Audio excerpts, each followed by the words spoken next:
Hey, well, here we are back again. Simon Ward. This time I'm joined by a female winner, Cat Morrison. Well done, Katrina, for your performance today. A comeback win for you, coming from the back to win. Yes, well, you know, that's the story of my triathlon life.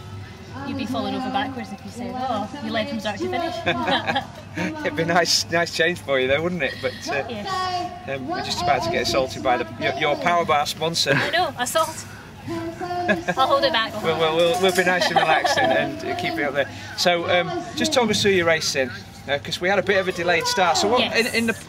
People think that as a professional you should be able to deal with being delayed for an hour. Does it make it is it any easier for you to deal with than it is for the age groupers?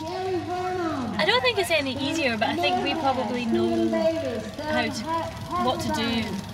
You know, everyone has to go through through the actual delay, but you know, we were able to sit down, have a gas, make sure that we still, you know, we were being hydrated, have a little bit of extra food. So, I mean, it just didn't. I think it probably affects people more mentally than anything else, and it wasn't stressful. I mean, it was quite nice to catch up with a few people, to be honest.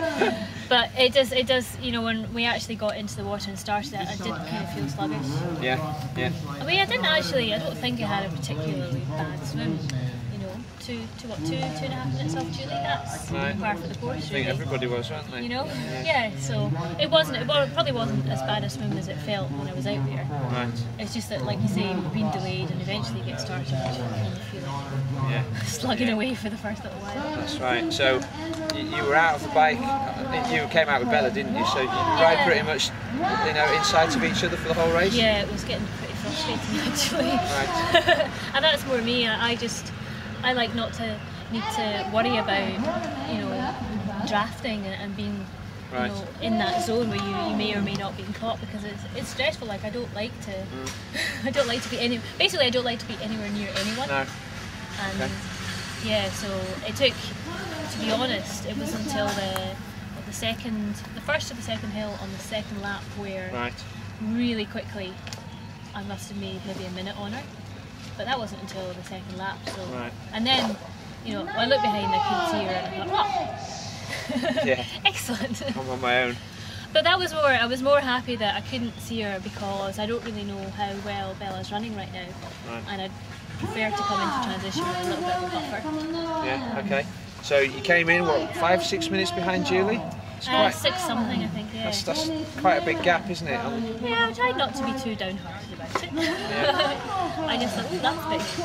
I'll start working then. And do you? I mean, again, a lot of the age groupers will be thinking, well, how do you go about making up a 6-minute lead? Do you just get your head down and get into your rhythm and run and see what happens, or do you consciously think, right, I've got to be making up 1.5 minutes every 5 or 6k? I didn't want to think like that, because, you know, it's paralysis by analysis, really, to be honest. And if you set yourself a target like that and you're not hitting it, then you might end up, you know, moving yourself backwards. I just put my head down, ran at a pace that felt comfortable, and then began to hear the splits. And it wasn't until going on to the third lap, where before the out and back, and my husband yelled 2.5 minutes, where I actually thought, I can catch her now. So up until, you know, 2/3 of the way through the run, I didn't think I was actually going to get her. Cool. So is that your second half Ironman victory this year? Yes. And you've also won the duathlon? St. Croix, and won the European Duathlon Champs. Okay, so it's turning into a pretty good year already for you. Yeah, I've only had one bummer. I did the race at Strathclyde, but I didn't do the race, that's the thing. I did the swim. Well, you'll know because Felicity was there. I did the swim in the first lap with a bike, and I just thought, oh boy, I don't feel well at all. So that was a bit disappointing, because I never like to pull out of a race. No, and it's almost home turf. Yeah. I mean, to be honest, that's the only reason I did it, because I wanted to score a race that was on home turf, and obviously being the Commonwealth Games course. Okay. And then I actually made it worse to pull out at a home event as well, because I felt like a bit of a fraud, and I was a bit downhearted, and then I went to Budapest the next weekend, and I was thinking, well, you better have a good one here. Right. So I was lucky enough it happened. Yeah. So I heard you saying earlier on that your next one's even longer than this. It's a Roth. and you seem full of enthusiasm about that. I'm never full of enthusiasm for racing. I don't know. Everyone says, why do you do it? And I'm like, you know, I really don't know. Because when I get out there, I enjoy it, but I don't like the build-up. Every time I start on the line, I'm like, bloody hell, okay. So. But yeah, Roth is a totally new experience. Roth is an experiment. It's about finishing and being in one piece. Right. To be honest, Well, I don't have any expectations. The last British woman who tried an Ironman to see what would happen has gone on to be the world champion, hasn't she? So who knows what might happen.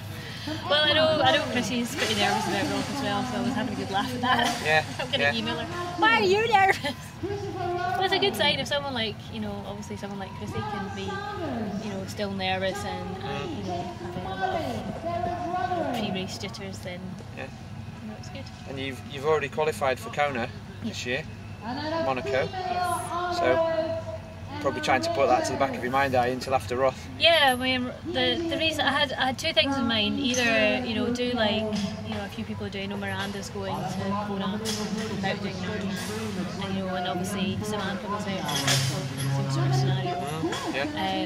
I thought I can either do that or I can try an Ironman first. And I'm a wimp. I'm not one for there's not great deal of spontaneity in my life.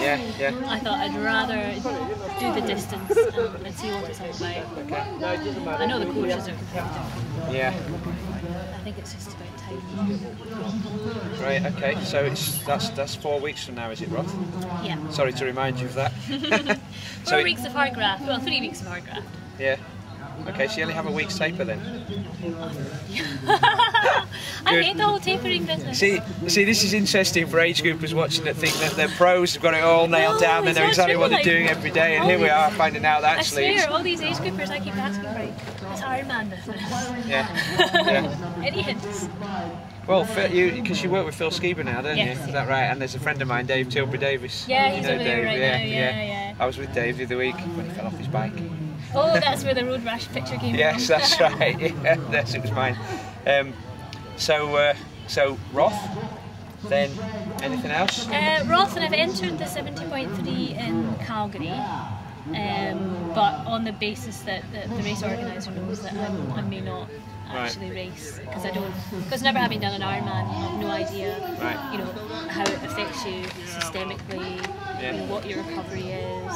So Calgary's a new 70.3 on the scene, and I spent a lot of time in Canada. Altitude did my as well, though, that one, isn't it? Yeah, it's sneaky. They don't really tell you. When you first arrive in Calgary, you do notice it. Yeah. I spent a couple of years in Edmonton, and so I've got a lot of friends in Calgary. And really, it's like I want to go to Calgary to do the race because I've got floors to sleep on. Right. I've got gossip to catch up. Yeah. So it's just a good visit really for you, and with a bit of training in the middle. And then I've also entered Timberman. Okay. So you've still got a busy year. Have you got any more ITU World Championships? You're doing I'll do the long course duathlon's been cancelled. Right. But the short course is still on, and that's the last weekend of September. So it's quite close to. And actually, Paul Amy's planning on doing the same thing. Right. I had an email from him the other day. I've asked him what to me, and I said, right, do you think you can do both? Because not only is it recovery, it's also do you have the speed to do a short course duathlon after you've obviously the primary aim of your training has been to do the long stuff for Kona. Quite a lot of the guys will be going to Kona a bit before that to get used to the humidity and I'll definitely, if I do it, I'll go straight from North Carolina straight over. Oh yeah, well it'll be humid there, won't it? Yeah. Right. Okay, well it's been interesting talking to you, Katrina, an insight into the life and mind of a pro. Yeah, don't follow us at home. So not enthusiastic at all, hates training, doesn't really like racing, doesn't have a plan, but just turns up and wins. I like training. Yeah. And I like winning. Yeah, so 2 out of 3. And it's not a bad lifestyle, eh? No, well, that whole business where you like train, eat, sleep, train. I know, if we stopped training though, what would we be like? You have no idea. Let's just say genetically, this isn't my normal shape. Isn't it? No. Probably half the people here as well are only doing triathlon so they can eat more. Anyway, talking of eating, I guess you've got to do some recovering. Thanks very much for your time, Katrina. Best of wishes in all your races this year, and I'm sure everybody at Tri 24/7 will wish you luck as well. Thank you.